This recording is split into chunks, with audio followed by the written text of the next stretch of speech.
بسم الله الرحمن الرحيم. كيفية حدوث الأصوات في الطبيعة. أولا تصادم جسمين، ثانيا تباعد جسمين بينهما قوى ترابط، ثالثا اهتزاز جسم من الأجسام، رابعا احتكاك جسم خشن بآخر.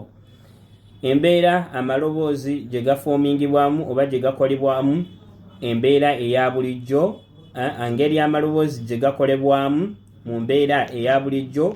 Ekisookera ddala, eddoboozi lisobola okufoomingibwa singa oba ogasse emibiri ebiri n'obeera ng'okuba mu ngalo, ng'okuba mu ngalo muvaamu eddoboozi.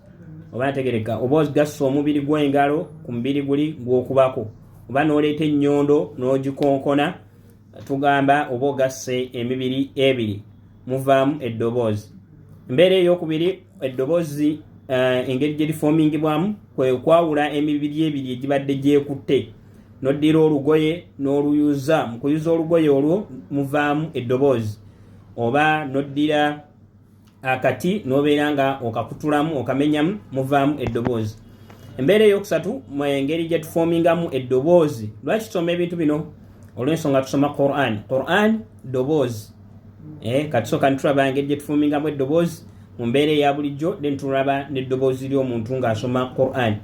Embeera ey'okusatu gye tufoomingamu amaloboozi kwe kubeera nga tukoonaganya omubiri ku mibiri emirala, n'oddira olugalo lwo n'oluyisa ku mibiri emingi, oba ennanga oba gita eyo kubaako obuntu bungi kwoyisaako bwoti, luno olugalo lumu n'oluyisaako bwoti n'oluyisaako bwotyo ku nnanga oba ku gita, muvaamu kye tuyita amaloboozi. Embeera endala mwe tufoominga amaloboozi kwe kubeera nga tuddira omubiri ogumu ne tugunyigiriza ku mubiri omulala, musobola okuvaamu eddoboozi.